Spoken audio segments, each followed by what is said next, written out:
목사님하고 인사하겠습니다.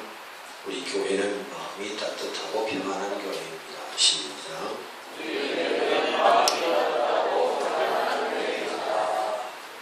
입으로 시인하면 그렇게 될 줄 믿습니다.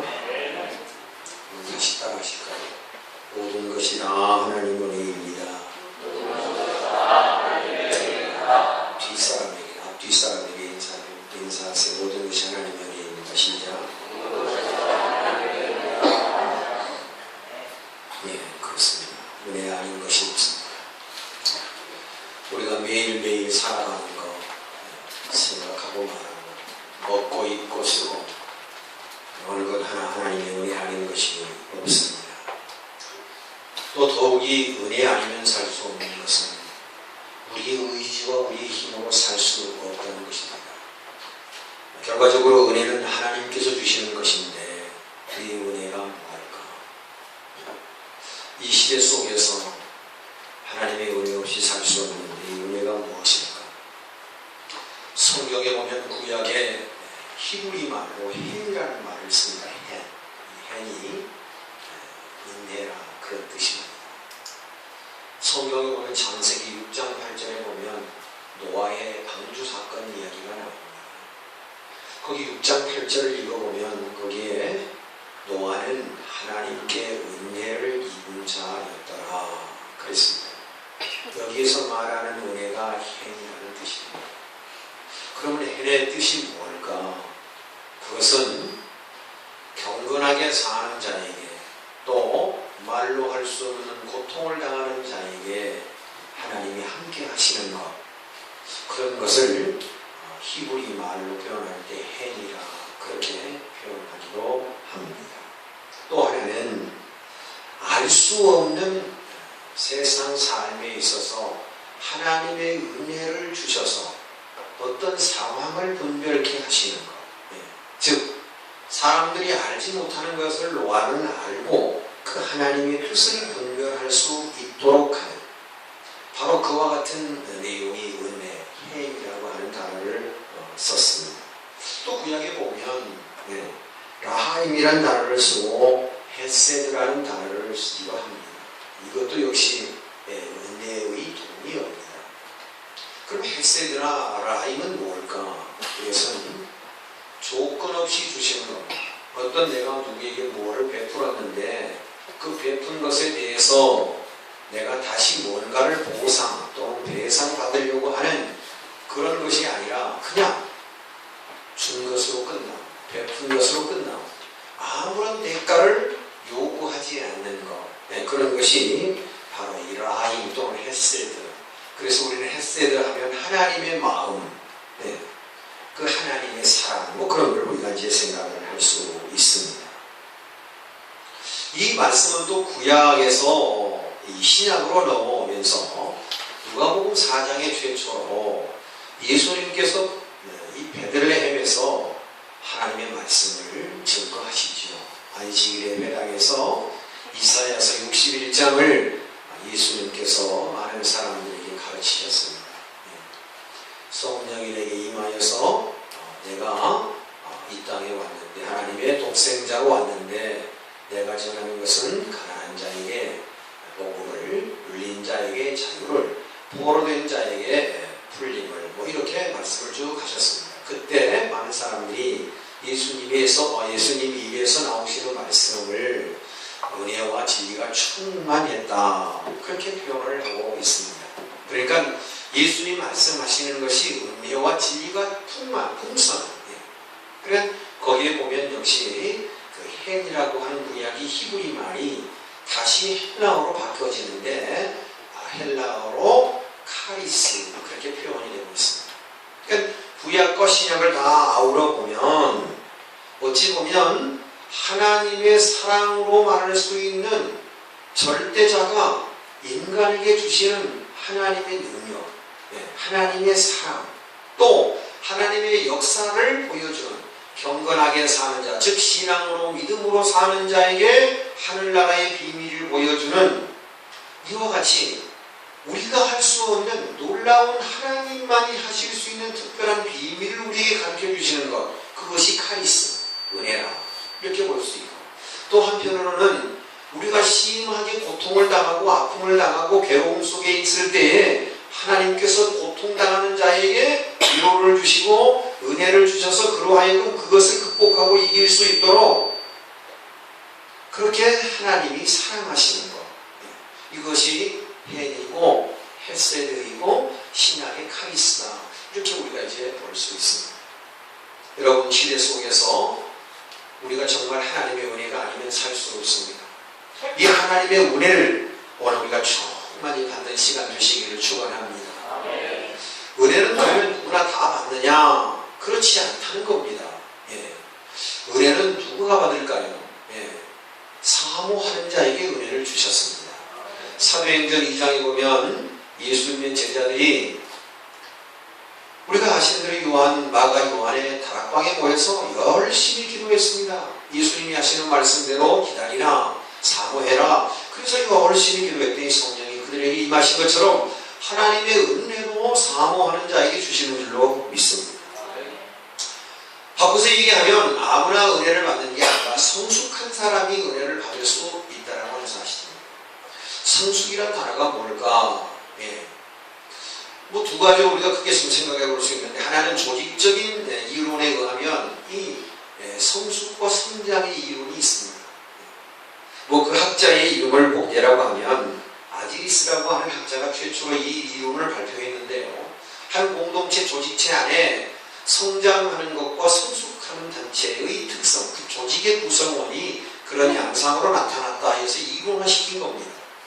이건 뭐 우리 신앙생활하고는 뭐 그렇게 큰 도움이 되지 않기 때문에 뭐 그런 이론이 있다 생각하고, 교육학적으로 보면 이 성숙과 성장에 대한 이론이 나옵니다.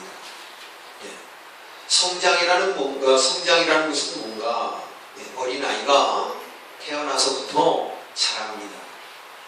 걷기도 하고 이유식을 하고 말을 배우고 또 커서 학교도 다니고 쭉 이렇게 아이가 시간이 흐름에 따라서 커가는 것을 성장이나 교육학에서는 그렇게 이야기합니다. 성숙은 뭐냐? 좀 다른 겁니다.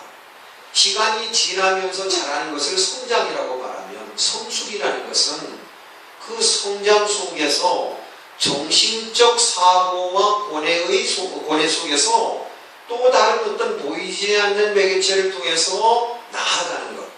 성장과 비슷한 것 같지만 구분해보면, 성장은 시간이 되면 저절로 지나가는 것이라면, 성숙은 자기의, 즉 신앙적 차원에서 말한다면 메마른 광야를 통과한 사람이 겪을 수 있는 것, 어려움을 겪고 난 이후에 하나님의 은혜를 접할 수 있는 것, 이런 것과 같은 것이 바로 성숙이라 이렇게 볼 수 있습니다.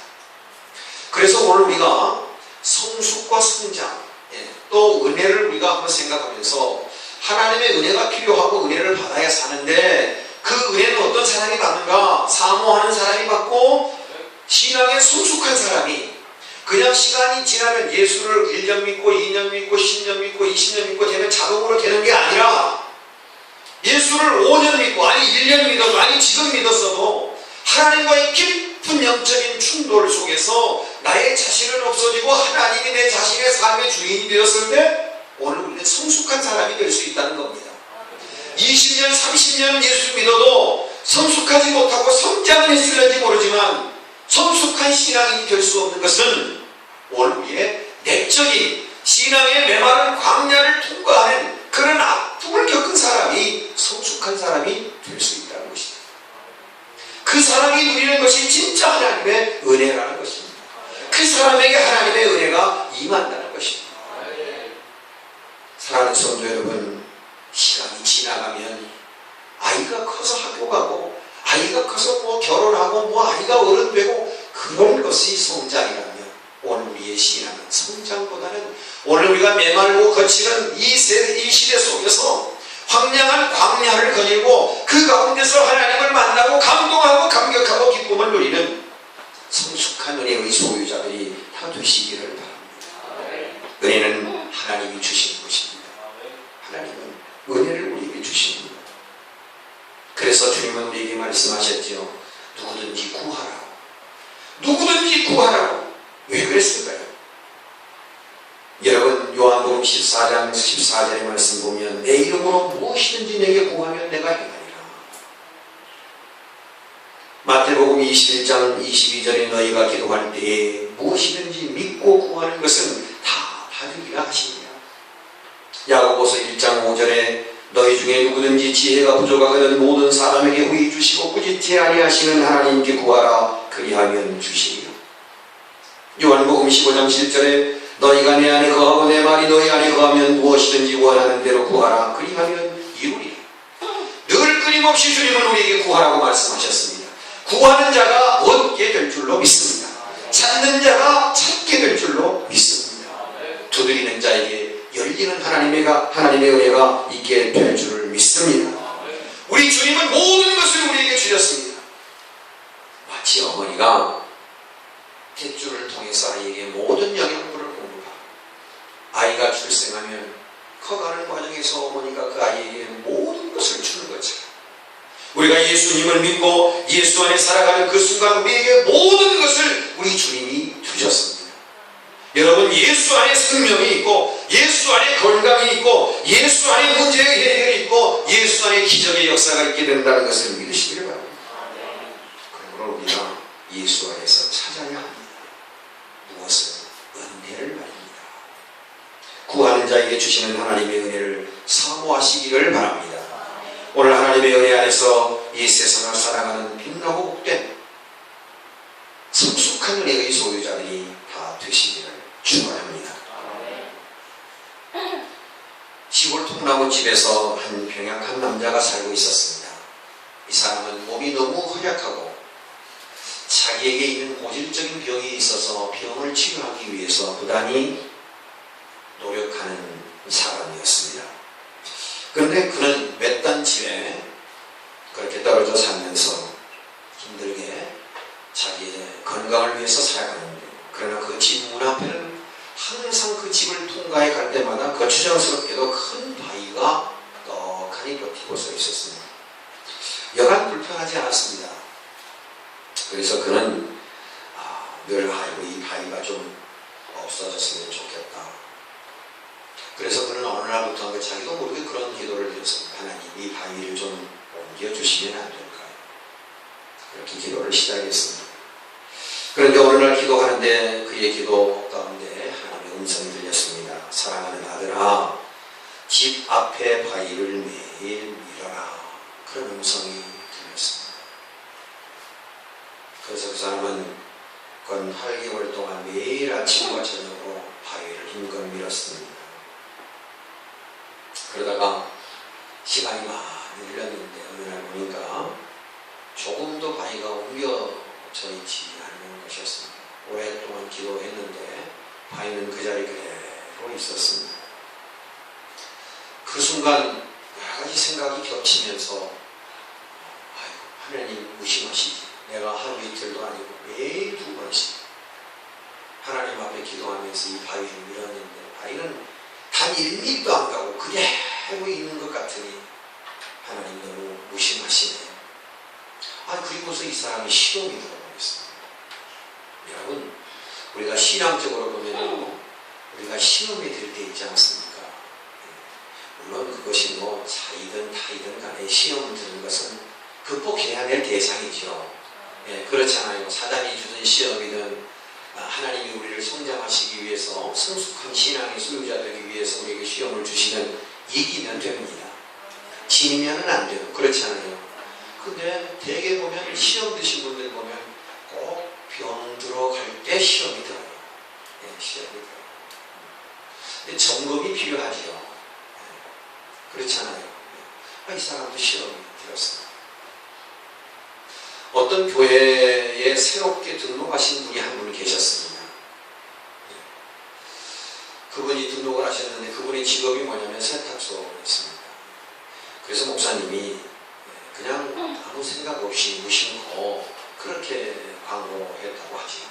여러분, 오늘 우리 교회에 새로 등록하신 아무 세탁소의 주인 되시는 분이 우리 교회에 등록을 하셨습니다.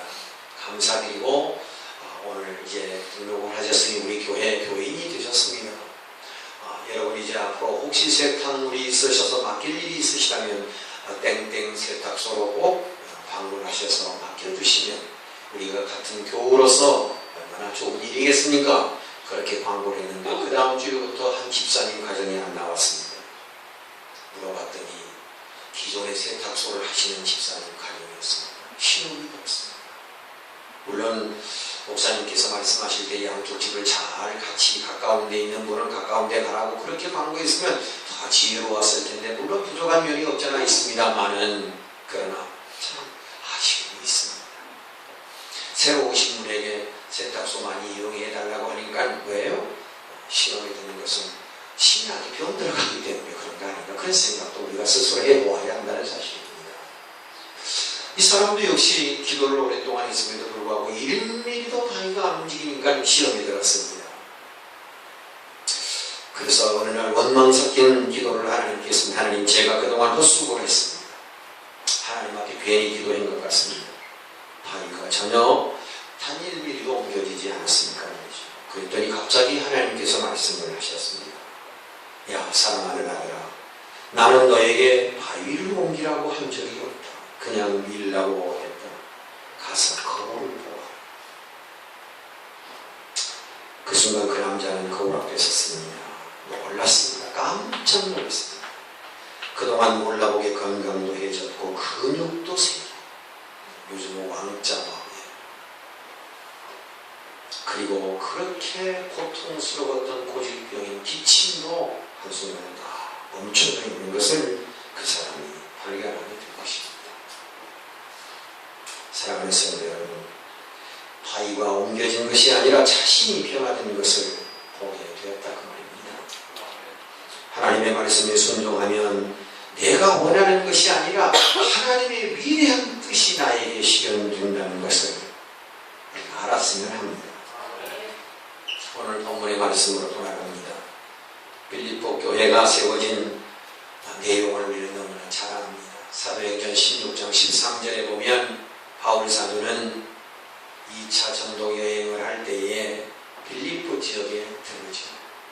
빌립보 지역에 왔는데 기도할 처소가 마땅치 않아서 사람들이 모여있는 곳에 가서 우리가 기도할 수 있는 장소를 좀 구하려고 하는데 어디가 좋겠냐고 물었습니다.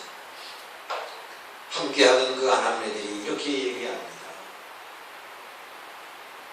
그 중에 한 여인이 이렇게 이야기합니다. 우리 집에 와서 기도하고 그곳에 머물렀으면 좋겠다. 그 여인이 바로 자주장사였던 루디아라고 하는 여인입니다. 자주장사를 하는 이 루디아 여인이 자기 집을 제공했고 그 집에서부터 대동한 빌립보 교회 바울 사도가 열심히 목회하다가 이제 감옥에 갇힌 몸이 되어서 이 빌립보 교회 목회자로 세운 사람이 오늘 성경 본문에 나오는 에바브로디도라고 하는 사람입니다.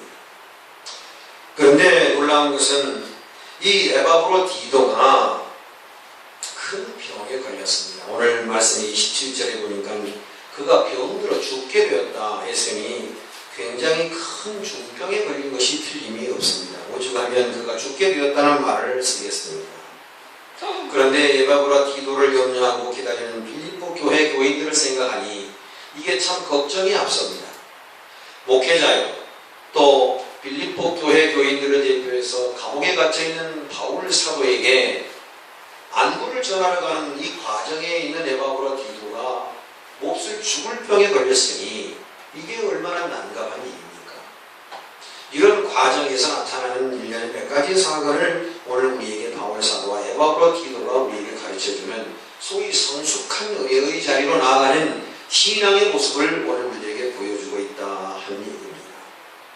여러분 지금 세상이 어떻습니까? 거의가 보면 내 중심의 삶을 살고 있습니다. 특히 아이들도 그렇고요. 오늘 여러분 철저하게 자기 개인주의에 그런 삶을 살고 남을 돌아볼 겨를이 없습니다. 철저하게 개인주의입니다. 철저하게 이기주의, 나의 중심적으로 내 입장만 생각하니 다른 사람 입장 별 생각하지 않는 그런 세상이 오늘 현실입니다. 사실 그렇지 않습니다. 그런데 이런 상황 속에서 즉 다른 사람을 생각하는, 타자를 생각하는 이런 폭넓은 이 본심적인 모습은 성숙한 은혜가 아니면 그냥 나이가 시간이 올라가서 성장하는 그런 은혜가 아니라 어떤 충격 속에서 어떤 그 고난과 아픔 속에서 겪어지는 은혜의 터널을 통과하는 사람이 누릴 수 있는 그런 모습을 오늘 이 본문 가운데서 보게 된다 하는 얘기입니다. 첫째로 바울 사도는 칭찬하는 은혜를 사람들에게 전하고 있습니다. 성숙한 은혜의 소유자는 칭찬하는 사람. 여러분, 칭찬을 아무나 할 수 있습니까? 예. 물론 입 바른 소리 할 수 있겠지만 여러분 오늘부터 칭찬하며 사십시오. 칭찬하면 성숙한 은혜를 소유한 사람이 됩니다. 아니, 성숙하지 못하더라도 우리가 칭찬을 많이 하잖아요. 그러면 그 칭찬 속에서 하나님께서 우리에게 성숙한 은혜를 주신다는 겁니다. 오늘 본문에 보니까 바울 사도는 이 에바브라디도를 5가지로 칭함을 하고 있습니다. 부르고 있습니다. 첫째는 나의 형제라 그랬습니다. 여러분이 형제는 뭘 보고 형제라 그럽니까? 가족의 일원 아닙니까? 한 가족의 공동체 구성원을 우리는 형제라 그렇게 얘기하지 않습니까? 신앙 안에서 믿음 안에서 함께 사랑을, 예수의 깊은 사랑을 나누는 형제와 같은 에바브라디도. 네. 두 번째는 함께 수고하는 자라 그랬습니다. 함께 수고하는 자는 무슨 뜻입니까? 동역자란 말입니다. 동역자. 네, 동역자. 네. 함께 주님의 몸된 교회를 위해서, 주님의 몸된 선한 목회를 위해서 함께 동역하는 동역자가 많아야 됩니다. 바울 사도는 동역자인 에바브라디도에게 이렇게 부르고 있습니다. 나와 함께 수고하는 자. 세 번째, 함께 군사된 자라고 말하고 있습니다. 군사가 된 자는 뭡니까? 군사는 뭐를 대적하고 전쟁할 때 부르는 이름이 군사가 아닙니까? 이 말은 고난을 함께 겪은 사람, 고통을 함께 나누는 사람, 그래 나의 군사된 자, 함께 군사된 자라고 부르고 있습니다. 또 하나는 나의 사자로 그랬습니다. 그 말은 이 에바브라디도는 지금 빌립보 교회 교인을 대표하고 또 사명을 부여받고 권위를 부여받고 지금 감옥에 갇혀있는 바울 사도에게로 가는 하나하나의 사신이었습니다. 여러분, 또 뿐만 아닙니다. 5번째, 나의 쓸 것을 돕는 자라고 했습니다. 나의 쓸 것을 돕는 자는 바로 봉사자라는 얘기입니다. 에바브라디도는 빌립보 교인들이 바울의 필요를 도와주기 위해서 보낸 사람입니다. 바울이 에바브라디도를 형제요, 함께 수고하는 자요, 함께 군사된 자요, 사자로 보내는 자요, 또 나의 쓸 것을 돕는 자라고 인정하고 칭찬하고 있습니다. 칭찬하는 사람도 중요하지만 칭찬받을 만한 행동을 하고 있었던, 칭찬받을 만한 일을 하는 이 에바브라디도 역시 훌륭한 사람입니다. 저는 바라기를 오늘 우리 모두가 다 같이 이렇게 칭찬하는 사람과 칭찬받을 만한 그런 행동과 삶을 사는 이 에바브라디도와 같은 이런 삶의 소유자들이 저와 여러분이 다 되었으면 좋겠습니다. 성숙한 은혜는 칭찬하는 사람입니다. 칭찬은 아무나 하는 그런 일이 아니죠. 은혜 받은 자가 할 수 있습니다. 그린 말씀처럼 우리가 칭찬하고 살면 하나님의 은혜가 우리에게 임하게 될 줄로 믿습니다. 여러분, 칭찬하며 사십시다. 칭찬할 때 우리는 성숙한 은혜의 소유자가 될 수 있습니다. 여러분, 미국의 유명한 일화를 여러분 너무나 잘 알고 계시죠? 네. 미국의 잊으려 잊을 수 없고 우리가 기록 역사를 보면 위대한 한 시대의 재벌이 나오는데 바로 록펠러입니다. 록펠러. 네. 여러분, 이 록펠러의 이야기는 너무 유명하지요. 그는 젊은 시절에 광산을 하나 샀다고 하지요. 그런데 사기를 당했습니다. 광산을 사고 보니까 광산의 그물을 다 캐가버리고 아무런 쓸모없는 폐광과 같은 그런 광산 하나를 사기꾼에게 전달해봤습니다. 시간이 흘러가니까 그것을 담보로 세워서 대출을 받고 빚을 얻었는데 시간이 흘러가면 갈수록 은행에서 자꾸 독촉이 옵니다. 빚을 갚으라고, 빚 갚지 않으면 뭐 하겠다고 자꾸 독촉이 들어옵니다. 시간이 흘러갈수록 광산에서 함께 일하는 광부들의 임금을 달라고 아우성을 칩니다. 여러분, 광부들에게 돈을 주지 않고 임금을 주지 않으니까 어느 날 갑자기 이 사람들이 폭도로 변합니다. 록펠러는 그야말로 진퇴양난입니다. 어떻게 할 수가 없습니다. 자, 광산은 폐광이고 아무런 희망도 없죠. 시간이 흘러갈수록 은행에서 대출받은 대출금을 회수하려고 노력하고 그 사람들은 억압하지요. 함께 일하던 광부들은 임금 주지 않으니까 폭도로 돌변해 있지요. 어떻게 할 수가 없어서 록펠러는 돗자리를 들고 그 폐광과 같은 깊은 굴 속으로 들어갔다고 합니다. 그리고 그 깊은 굴 속에서 자리를 깔고 하나님 앞에 기도했다고 합니다. 하나님, 내가 하나님의 응답을 받기 전에는 결코 이 자리를 떠나지 않겠습니다. 그는 시급을 전폐하고 하나님 앞에 기도했습니다. 기도의 깊은 자리로 내려갔습니다. 그 가운데 그가 깊은 은혜를 받았다고 하죠. 하나님의 음성을 듣게 되었습니다. 록펠러야, 더 깊이 파라. 때가 되면 원하는 것을 얻으리라. 한번 다시 따라서 해보실까요? 더 깊이 파라. 때가 되면 원하는 것을 얻으리라. 여러분, 응답을 받았다고 하나 현실은 현실 아닙니까? 이게 참 기가 막힌 것이죠. 파도 끝이 없을 것 같고 금은 다 깨져가버린 회광에서 파면 깊이 파면 발수록 뭐가 나오겠어요? 인간적인 생각으로는, 인간적인 지식으로는, 경험으로는 도저히 이것은 말이 앞뒤가 안 맞는 얘기였습니다. 그런데 놀라운 것은 이 록펠러의 머릿속에는 자꾸, 그렇지, 베드로에게 오신 주님은 그물을 배 우편에 던져라, 깊은 곳에 가서 던져라. 왠지 그 말씀이 머리를 계속 스치고 지나갔습니다. 자리에 앉아서 기도할 때마다 배 그물 깊은 데로 우편에 던져라. 그랬더니 그물이 찢어질 만큼 고기를 잡았다는 이 베드로의 사건이 록펠러의 머릿속을 맴돌고 떨어지지 않았습니다. 망치질하듯이 계속해서 이건 인간적인 생각으로, 상식으로, 경험으로는 있을 수 없는 일이라고 생각할 때마다, 단정할 때마다 하나님의 음성은 그의 머릿속에 그렇게 메아리쳤습니다. 베드로야, 배 우편 깊은 곳에 그물을 내려라. 말씀에 의지하여 내가 순종하겠나이다.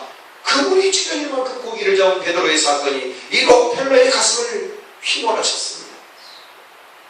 록펠러는 무릎을 꿇고 광부들을 설득하기 시작합니다. 여러분, 내가 하나님 앞에 기도했더니 더 깊이 파면 하나님이 함께 하신다고 하시니 우리가 한번 해봅시다. 계속해서 파고 또 파도 답이 없습니다.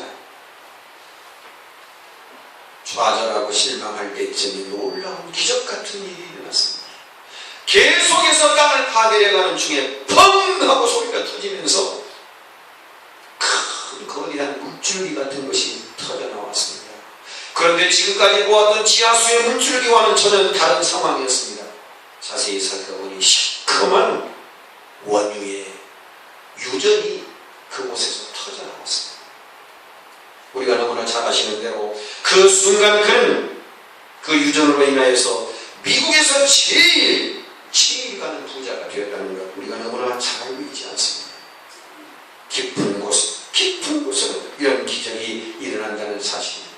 사랑하는 성도 여러분, 기도의 깊은 곳, 예배의 깊은 곳, 말씀의 깊은 곳, 찬양의 깊은 곳, 영적인 신앙의 깊은 곳으로 내려갈 때 하나님은 오늘 우리와 함께 하신다는 것을 믿으시기를 바랍니다.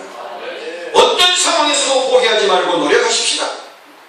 반드시 솟아오르고 열매를 맺게 될 줄로 믿습니다. 사탄은 우리에게 늘 포기하라고 끊임없이 몰아붙입니다. 포기해. 그러나 우리 하나님은 힘을 내라고 말씀하십니다. 힘을 내라. 하나님의 음성을 듣는 여러분 되시길 바랍니다.